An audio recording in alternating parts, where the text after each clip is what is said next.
அனைவருக்கும் வணக்கம். நீங்க 100 வீடியோ பார்த்து உங்களுக்குள்ள ஒரு நம்பிக்கைய வளர்த்துக்கிட்டு தைரியமா இருந்தாலும், உங்களுடைய நம்பிக்கைய உடைக்கிறதுக்கு ஒரே ஒரு நெகட்டிவ் வீடியோ போதும். இப்போ சம்மந்தம் இல்லாம எதுக்கு இந்த வீடியோ அப்படின்னு கூட நீங்க கேட்கலாம். காரணம் இருக்கு. நம்முடைய அன்றாட வாழ்க்கையில ஏதாவது ஒரு நல்லது நடக்காதா?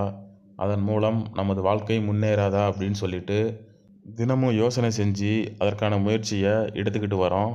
செய்கிற வேலை அல்லது தொழில் அப்படின்னு சொல்லிட்டு ஏதாவது ஒன்றை டிபெண்ட் பண்ணி தான் நம்ம அனைவருமே இருக்கோம். காரணம், அதன் மூலம் ஒரு வருமானம் கிடைக்கும். அதை வச்சு நம்மளுடைய வாழ்க்கையை முன்னேற்றத்துக்கு கொண்டு செல்லலாம் அப்படின்னு சொல்லிட்டு யோசித்து அதற்கான முயற்சியை எடுத்துக்கிட்டு வருவோம். நம்முடைய வாழ்க்கை முன்னேற்றத்திற்காக ஒரு வேலையோ அல்லது ஒரு தொழிலையோ சார்ந்து நம் அனைவருமே இருக்கோம். அதன் மூலம் நமது வாழ்க்கை முன்னேறும் அப்படின்னு சொல்லிட்டு நம்பிக்கையோடு காத்துட்ருக்கோம். நம்பிக்கையை அதிகரிக்க பல தகவல்களை தேடுறோம், பல வீடியோக்கள் பார்க்குறோம். அதன் மூலம் நமக்கு நம்பிக்கையும் கிடைக்கிது.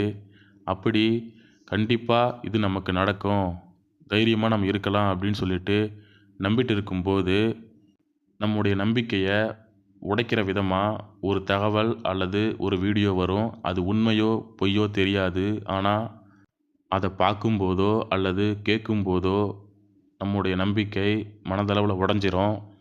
1000க்கும் மேற்பட்ட பாசிட்டிவான தகவல்கள் அல்லது வீடியோஸ் பார்த்து நீங்கள் உங்களுக்குள்ள நம்பிக்கையாக தைரியமாக இருந்தாலும், ஒரே ஒரு நெகட்டிவ் வீடியோ அல்லது ஒரு தகவல் நம்முடைய நம்பிக்கையை உடைச்சிரும். ஏன்னா நெகட்டிவிட்டிக்கு அந்த அளவுக்கு பவர் அதிகம்.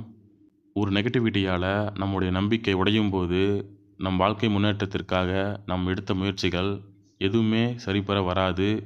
உதாரணமாக, நம்ம நம்பிட்டு இருக்க எதுவுமே வராது, நடக்காது அப்படின்னு சொல்லிட்டு நமக்குள்ளேயே ஒரு எண்ணம் தோன்ற ஆரம்பிச்சிடும். ஆனால் நெகட்டிவிட்டியால் நமது நம்பிக்கை உடையும் போது இதுவும் நமது வாழ்க்கையில் ஒரு அனுபவமாக எடுத்துக்கிட்டு நம்முடைய வாழ்க்கை முன்னேற்றத்திற்காக நம்ம பயணம் செஞ்சோம் அப்படின்னா கண்டிப்பாக நம்மளுடைய இலக்கை ஈஸியாக நம்ம அடைய முடியும். நம்முடைய வாழ்க்கை முன்னேற்றத்திற்காக நம்பிக்கையோடு பல முயற்சிகள் எடுக்கும்போது அதில் ஒரு சில தடைகள் வரும். அதனை அனுபவமாக எடுத்துக்கிட்டு நம்முடைய வாழ்க்கையில் தொடர்ந்து பயணித்தோம் அப்படின்னா கண்டிப்பாக நம் அனைவருக்குமே நம் எதிர்பார்த்த நல்லது நடக்கும். அதற்கு காரணம் நம்பிக்கை. நம் அனைவருக்குமே நம் எதிர்பார்த்த நல்லது கூடிய விரைவில் நடக்கும். காத்திருங்கள். நன்றி, வணக்கம்.